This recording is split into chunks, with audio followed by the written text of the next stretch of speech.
Hello there, this is Lou from I Am Fresno. Just getting back at another video here. It's been a long time. I'm no longer talking about anything else but Yahuwah's word, straight to the point, and about Yahusha HaMashiach, our beloved Savior, who is our atonement and our Passover lamb. Anyways, let me get to it, straight to it, because I was filming earlier and for some reason my voice did not come out. It was weird. But I could have swore I was really close to my phone. Forgive me for my quality of video. Anyways, this is Isaiah 46:10, or starting with verse 9.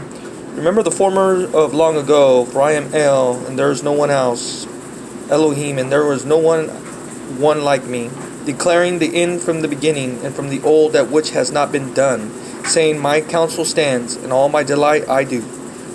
So anyways, he's saying that he declares the end from the beginning here. Declaring the end from the beginning. So let's go to the beginning and let's go to Genesis chapter 11. Genesis 11. And everybody kind of knows about this. Most people not. It's about the Tower of Babel. How they had one language and one speech.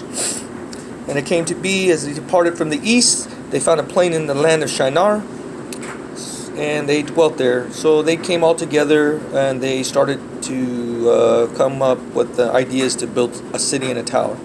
And they said to each other, come, let us make bricks and bake them thoroughly. And they had bricks for stone, and they had asphalt for mortar.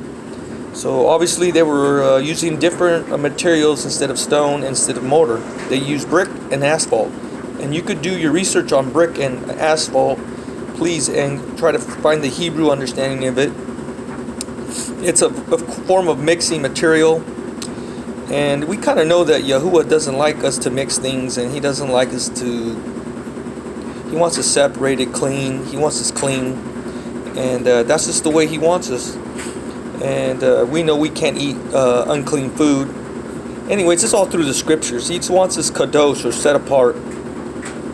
Anyways, back then they knew about, I guess, Yahuwah's plan, probably more likely through Noah's bloodline and his sons. Obviously, they were building a city here. Come, let us build ourselves a city, verse 4, and a tower whose top is in the Shamayim, or heaven, and make a name for ourselves, lest we be scattered over the face of the earth. And Yahuwah came down to see the city and the tower which the sons of men had built. So they were building their own city, their own city and their own tower. Obviously they knew about the plan of Yahuwah and his redemption through Yahusha HaMashiach, because obviously if you go to the book of Azan, which is Revelation chapter 21, 22, you could read it and do your research, because don't take it from me. But they knew about that there's going to be a holy city, a Kadosh city, and I, Yohanan, saw a Kadosh city, renewed Jerusalem, coming down out of the Shamayim, and Elohim prepared as a bride ordained from her husband. But obviously here there was a plan to make his own. God has his own plan, Yahuwah, to bring down a city, but they knew they were trying to build up to God and try to avert his plan, trying to mess up his game plan. And so obviously Nimrod and all of them were trying to build their own holy city. And the tower could be referenced to a technology side, or a mountain, or something that Yahuwah always talks about in the scriptures. He's always on his Kodesh mountain, we know that. Anyways, this is kind of weird, but he declares the end from the beginning, and this is the end. Yahuwah is going to come down with his city, holy city, and it's going to be massive, and it's going to be made of, not mixed with anything, but it's going to be made of precious stones, and having the esteem of Elohim, and her light was like the most precious. Give a second. Precious stone, like a jasper stone, clear as crystal. And so the walls of the city were big. So the foundations of this city is pure, like here we go, jasper, sapphire, emerald, agate, zardox, ruby, chrysolite, and beryl, and topaz, and I believe chiropras. The 11th is jacinth, and the 12th is amulus. Anyways, these are the type of materials that Yahuwah is going to make on his foundation of his city. Back then, they had their own materials. They were making their own, I don't know, I guess you would say they were not organic. But you see how they knew the plan a long time ago. They were trying to avert God's plan about his city coming down, and he's going to tabernacle his boot coming down from the Shamayim, or from heaven. Anyways, I just wanted to let you digress and do your own understanding.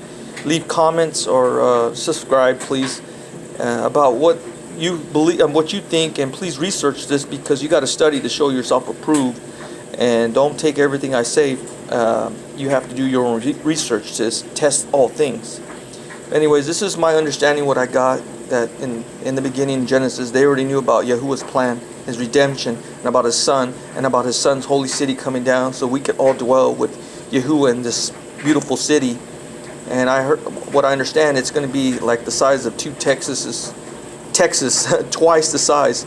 So imagine that, seeing that come down from the sky. Everybody's going to be like falling to their knees at that point. A lot of people are going to believe it's a UFO. But anyways, I digress, and this is all I wanted to do. Going forward, I'm just going to talk about Yahuwah's word in Yahushua HaMashiach, and his holy set-apart words. This is Lou, and I just thank you for joining me and welcome you all the time to get into his word, his Debar, his word. Thank you for listening, and all those who are out there scattered abroad, the elect, and those who are witnessing for Yahushua HaMashiach and doing their part, and in action, like our Father's name, Yohei Babi. It's about action and loving Yahuwah with all our heart. Hey, thank you, and shalom and peace.